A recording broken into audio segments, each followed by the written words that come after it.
키스만 해도 충치가 옮는다면서요.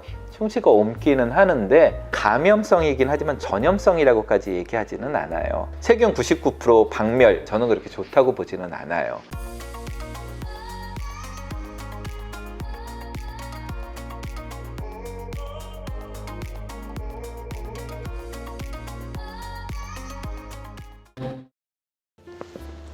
안녕하세요. 환자 중심의 진료 철학을 실천하는 강부예측과 병원의 이상수입니다. 오늘은 치아 건강은 타고나는가 라는 주제로 한번 말씀을 좀 나눠보려고 합니다. 관리를 본인이 잘못해서 그런 건지, 아니면 내가 정말 타고났을 때 이가 안 좋아서 내가 이가 이렇게 안 좋은 건지, 이런 부분들을 한번 말씀을 좀 드리려고 그래요.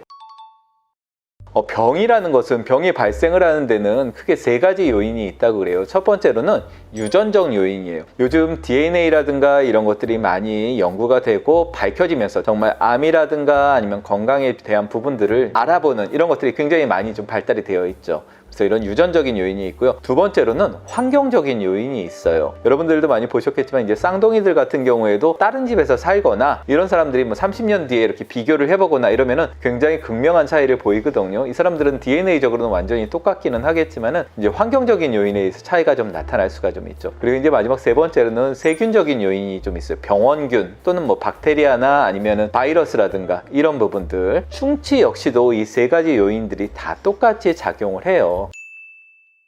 제가 환자분들 진료를 하다 보면은 저희는 이가 좀 안 좋아요. 이가 안 좋은 집안이에요. 그러면 정말 이런 부분들이 유전적인 부분이 있어서 그 가족들이 모두 그렇게 이가 안 좋냐? 실질적으로 타고나는 부분은 한 30% 정도고 환경적인 요인이 한 70% 정도 된다, 이렇게 얘기를 해요. 치아도 분명히 타고나는 부분이 있어요. 그 치료를 하다 보면은 치아를 좀 깎죠. 어떤 분들은 치아가 굉장히 단단해요. 치아를 이렇게 삭제를 할 때도 엄청나게 이렇게 좀 시간도 오래 걸리고 삭제가 잘 안 돼 갖고 조심스럽게 이렇게 해야 되고 이런 경우들도 분명히 있거든요.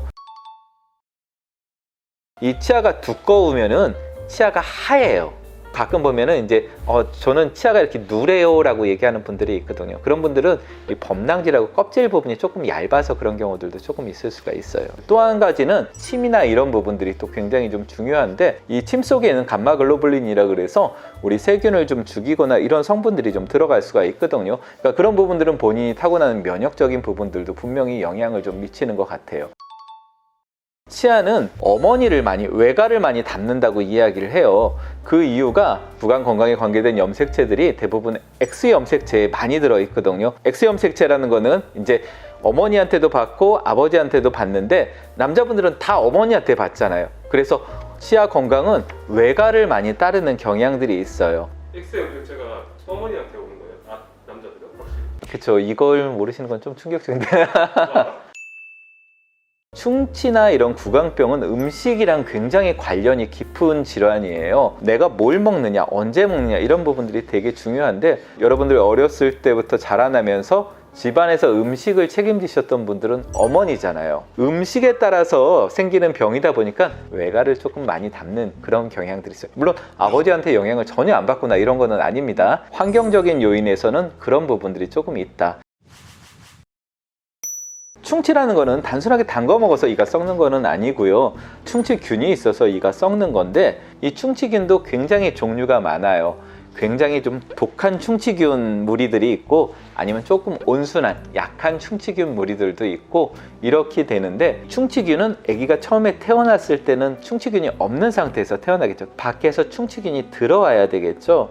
이렇게 충치균은 외부에서 들어오는 감염성이에요. 키스만 해도 충치가 옮는다면서요. 충치가 옮기는 하는데 상대편도 이미 어느 정도 입안에 잔뜩 충치균을 갖고 있는 상태겠죠. A라는 남자의 충치균이 B라는 여자한테 넘어갑니다. 이 균들이 그 안에 들어갔을 때 이미 충치균들이 잔뜩 있는 거죠. 그러다 보니까 얘네들이 적응을 못하고 죽어버리는 경우가 대부분이에요. 충치는 감염성이긴 하지만 전염성이라고까지 얘기하지는 않아요. 그래서 그런 것들을 알고는 계시고, 사실 우리 온 세상에는 다 균들이 잔뜩 있거든요. 그게 이렇게 우리 몸에 들어와서 쉽게 감염을 못 일으키는 게 별 볼 일 없는 균들이 다 자리를 잡고 있어요. 그러니까 이게 어떻게 보면 인간과 공생관계가 될 수가 있어요. 그래서 세균 99% 박멸, 가글제 같은 거 이렇게 팔고 하는데, 그거를 다 정말 99.9%를 매번 하는 건 좋지가 않아요. 왜냐하면 내 입안에 균들을 다 죽여버리면 정말 독한 균들이 들어왔을 때 힘을 못 낼 수도 있고요. 가글제 같은 거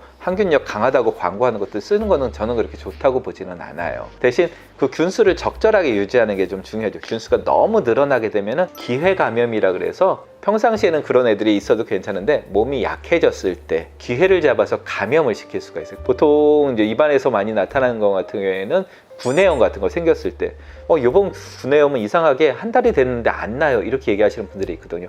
그런 거는 기회 감염이 생긴 거예요. 입안에서 별 볼 없는 균들이 그 구내염에 감염을 시켜갖고 된 거기. 그럴 때는 저절로 낫어서 낫는 게 아니고 이제 항생제 같은 거 먹어야 될 수도 좀 있거든요. 치아 건강에 대한 부분들 두서없이 말씀을 좀 드렸는데, 이제 정리를 좀 해드려 보면은 치아 건강은 타고나는 부분들이 분명히 있어요. 타고나는 부분들이 있지만은 그거는 한 30% 정도고 나머지 70% 정도는 본인이 관리하면서 충분히 해결할 수 있는 환경적인 요인이다. 뭐 부모님이나 아니면 뭐 외가나 이런 얘기도 했지만 본인이 이를 잘 닦는 것도 굉장히 환경적인 부분에 중요한 부분이에요. 본인이 양치 잘하시고 이러면은 70%는 다 충분히 커버할 수 있다는 거. 그리고 본인이 정말 뭐 타고난 부분이 약하다 그러면 더 관심을 갖고 더 잘하신다면 충분히 커버할 수가 있는 부분들이니까는 여러분들 앞으로 구강 건강을 위해서 양치 잘 해주시고 관리 좀 꾸준히 잘 해주시기를 바랍니다. 예, 오늘 여기까지 진행을 하겠습니다. 감사합니다.